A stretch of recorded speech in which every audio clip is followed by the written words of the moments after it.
नमस्ते मित्रों, यह है पीएच नेटवर्क। मैं हूं प्रदीप भंडूर। आशा करता हूं कि सब राष्ट्रवादी भाई बहन सुखी होंगे, प्रसन्न होंगे।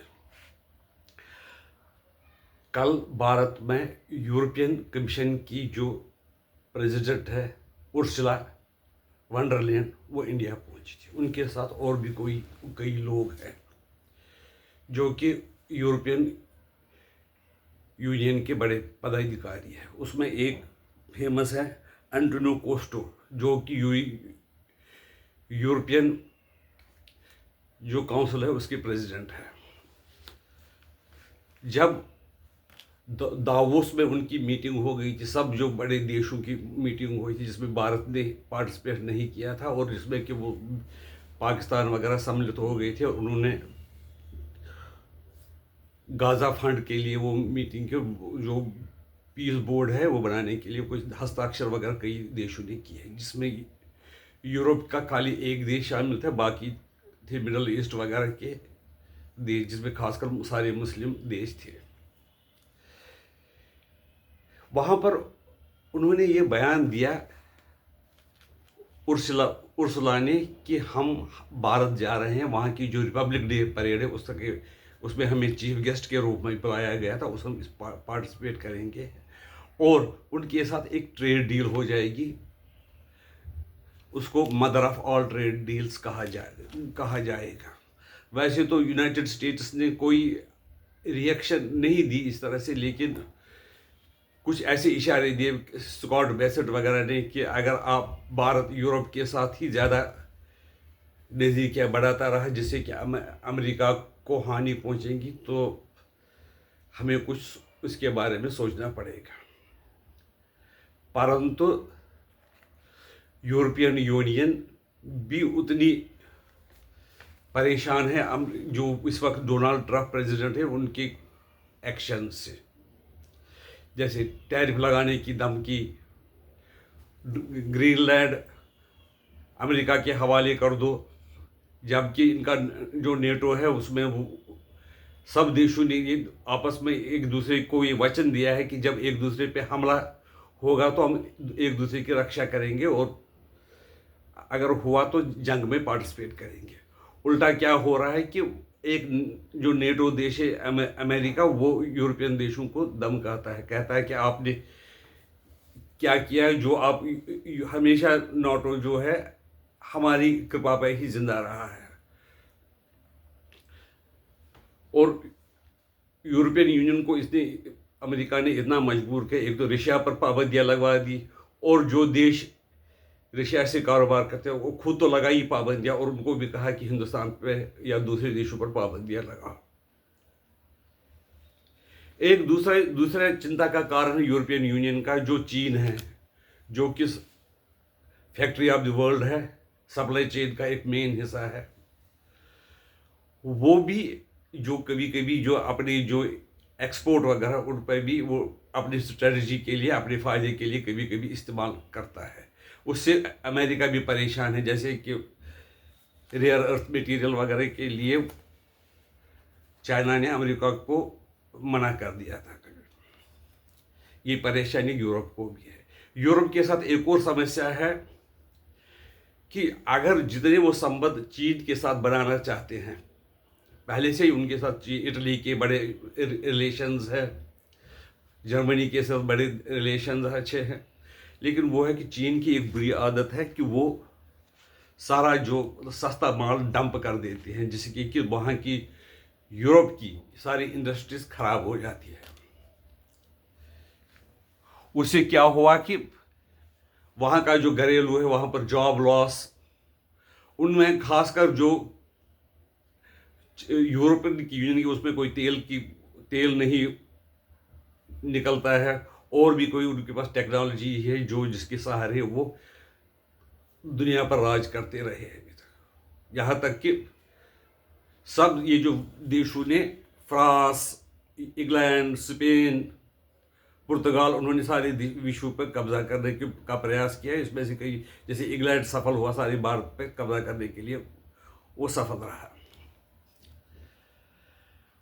अब उनको पता चलने लगा कि अगर चीन पर हम पूरा सप्लाई चेन के लिए डिपेंडेंट रहेंगे तो वो हमारी हालत ऐसी ही कर देंगे जैसे हमने कई देशों की थी, और वो अपने आप को सुपीरियर समझते थे कि ये जो हिंदुस्तानी या दूसरे देश है वो हमारे गुलाम रहे हैं, तो हमारा और उनका कोई मुकाबला नहीं है।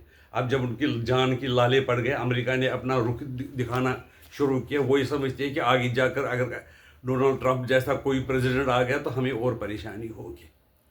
अब अमेरिका को भी ये लग रहा है कि अगर जो रिलायबल, जिस पर विश्वास किया जाता है, वो पार्टनर बन सकता है भारत। सेमीकंडक्टर हो, डिफेंस पार्टनरशिप हो, और ऐसा है कि एक तो हिंदुस्तान रिवर्स इंजीनियरिंग में बिलीव नहीं करता है। ये नहीं कि वो नहीं कर सकते हैं, वो टेक्नोलॉजी ट्रांसफ़र के लिए फॉर्मल तरीके से कोशिश करते हैं, उनके लिए काम करते हैं। और लेकिन वो जो चाइना करता है रिवर्स इंजीनियरिंग करके, सारे उनकी जो चोरी हुई टेक्नोलॉजी का उसका फ़ायदा नहीं उठाते हैं। पहले भारत ने बहुत कोशिश की कि फ्रांस से अब हमें टेक्नोलॉजी दो, उसके साथ वो सोर्स कोड दे दो, हवाई जहाज़ वगैरह हमारा ले लेते। लेकिन पहले ये लोग सोच रहे थे कि हम क्यों दे दें, या हमने इसके लिए मेहनत की है, पैसे खर्च किए, तो हम भारत को ये टेक्नोलॉजी नहीं देंगे। यानी कि वो हमेशा हमारे ऊपर हमें अपने ऊपर डिपेंड रखना चाहते थे। लेकिन भारत भी इनकी चाल समझ गया, वो चीन की चाल भी समझता है।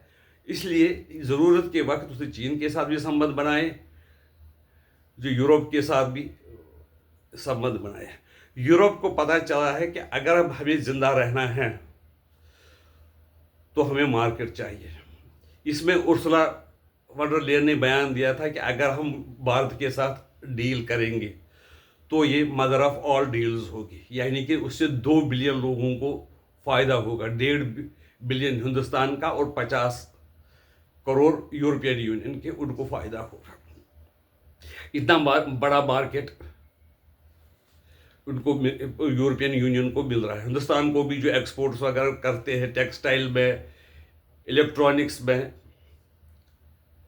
फैब्रिक्स वगैरह में, उसमें वो अपना माल यूरोपियन यूनियन को बेच सकते हैं। और अब ये दोनों, ये जो यूरोपियन यूनियन और इंडिया, ये चाहते हैं कि हमारी जो डिपेंडेंस चीन और अमेरिका पर कम हो जाए, क्योंकि चीन और अमेरिका ऐसा करते हैं कि वो खाली अपना फ़ायदा सोचते हैं, अब वो दूसरे का फ़ायदा नहीं सोचते। जैसे हज़ारों सैनिक अफ़गानिस्तान में गए थे अमेरिका का कहने पर। वियतनाम वार में हज़ारों नेटो, जिसमें कि यूरोप की फौजी वगैरह थे, वो शहीद हो गए थे।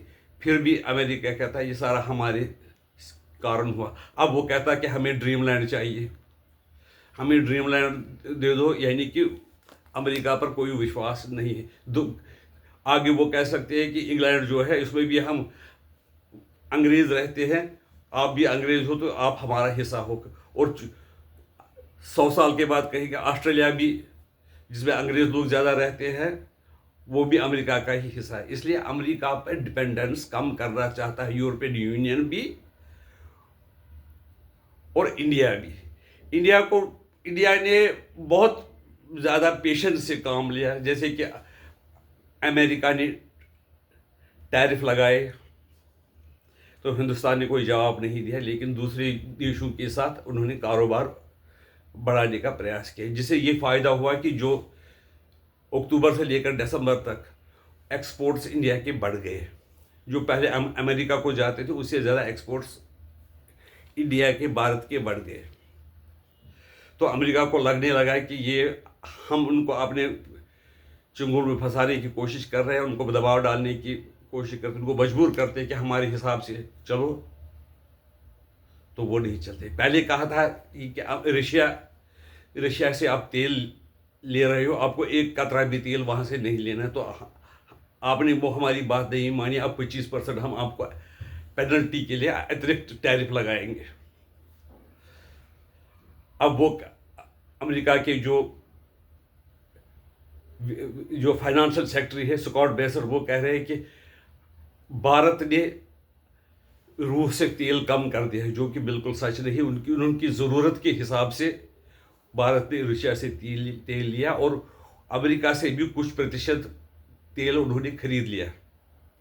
तो अब अमेरिका कहता है कि हम विचार कर रहे हैं कि हम भारत पर टैरिफ कम करेंगे।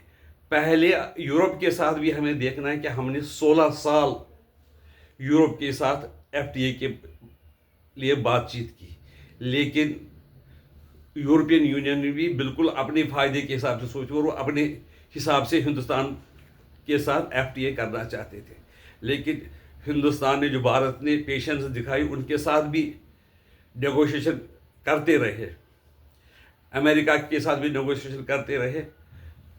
और अब वो वक्त आ गया, उनको समझ में आ गया कि भारत के साथ ट्रेड डील करना ही हमारे लिए फ़ायदेमंद है। और यूएस को भी जब लगने लगा है कि ये यूरोपियन यूनियन, अमेरिका, ये इंडिया के साथ ट्रेड डील करना चाहता है, तो हमें भी पीछे नहीं हटना चाहिए। हमें भी हिंदुस्तान में जो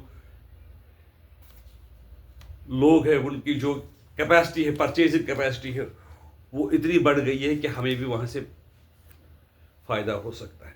ये बात अब समझने की है कि पहले भी 1 अरब से ज़्यादा हमारे लोग थे, लेकिन यहाँ पर कोई इम्पोर्टेंस नहीं देती थी, क्योंकि उस वक्त हमारी परचेजिंग पावर कम थी। लेकिन अब अमेरिका और जो जो वेस्टर्न के दूसरे देश है, उनको पता चला है कि भारत में गरीबी बहुत कम हो गई है और उनकी परचेजिंग पावर बहुत ज़्यादा बढ़ गई, उनकी ग्रोथ बढ़ रही है, नंबर 1 ग्रोथ पे है। और रशिया भी को भी अब लगने लगा है कि अगर हमें हथियार बेचने हैं, और हिंदुस्तान इतना बड़ा कंट्री होने के कारण चाइना भी किसी न वो चापलूस कंट्री है, पाकिस्तान भी पड़ोस में चापलूस कंट्री, इसलिए हिंदुस्तान को बहुत ही हथियारों की ज़रूरत पड़ेगी। फ्रांस को भी 114 अभी दिए हैं ऑर्डर, इंडिया ने 114 फाइटर जेट के लिए ऑर्डर दिया हुआ है। और भी हिंदुस्तान को बहुत ज़रूरत है, पनडुब्बियाँ ज़रूरत है। और उसके लिए इतना ही नहीं, भारत के साथ वो रिसर्च और डेवलपमेंट के लिए भी काम करने के लिए अब तैयार हो गए, और यहाँ पर हिंदुस्तान में फैक्ट्रियाँ डालने के लिए तैयार है। ये देखकर भारत को भी ये जो अपॉर्चुनिटी मिली है, ये मौका मिला है, तो उसका फ़ायदा भारत ज़रूर उठाएगा। जब तक मोदी जी ये हैं, हमें ये आशा करनी चाहिए कि भारत फ़ायदा उठाएगा, और मोदी जी के होते हुए कि भारत और से ज़्यादा प्रगति करता रहेगा। आपकी राय उसके बारे में क्या है, हमें बता दीजिए। नमस्कार, वंदे मातरम, भारत माता की जय।